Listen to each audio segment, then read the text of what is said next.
Hillary's enemies list. That's what I'd like to talk about today. I assume I'm on it.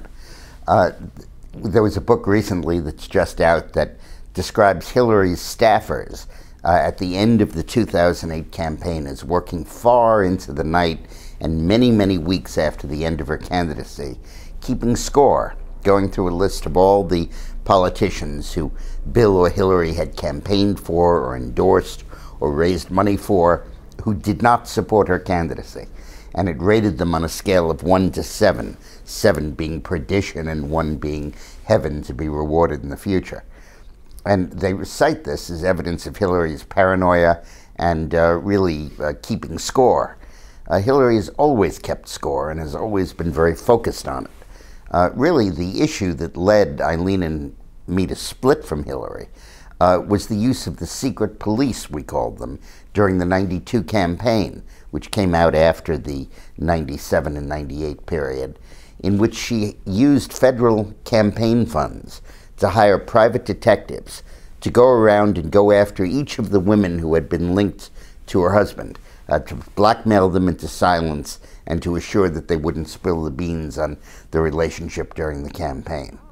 I remember one personal episode I had with Hillary that illustrates this paranoia.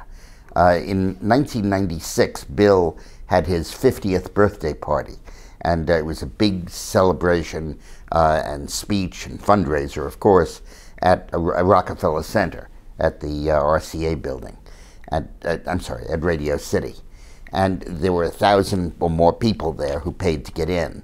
And in the middle of Clinton's speech, some gay, act-up demonstrators were demonstrating and screaming over the issue of gay marriage. And 2 or 3 days later, we met at the White House, and Hillary said, "Did you see those demonstrators? Those were $1,000 seats. They couldn't possibly have afforded those seats. They were paid for by the Republican Party, who let them in, put them in the audience deliberately to break up our celebration and Bill's speech. They're going to do the same thing to our convention. I guarantee it. They'll be in the galleries, and when I speak or Bill speaks, they're going to demonstrate. Cameras will all be on them. The cops will drag them out. That'll be the story of the day, and we won't have a convention. I want to stop that. I want identification for every guest, a Secret Service background check on them, Social Security numbers, profiles, so we're sure that that doesn't happen." And that, of course, would have been a logistical nightmare. This talk was only a week or two before the Democratic Convention, and I just kind of let it pass, nodded my head, and the next morning I spoke to Bill about it, and he said, "Oh, we're not going to do that. Don't worry about it. Hillary's on some kind of kick about it. Don't worry about it." And that really is the difference between these two. And in electing Hillary as president, you are really going to be electing a Nixonian-like person, someone who has a clear sense of enemies and friends, rewards the friends, punishes the enemies, and really goes after them.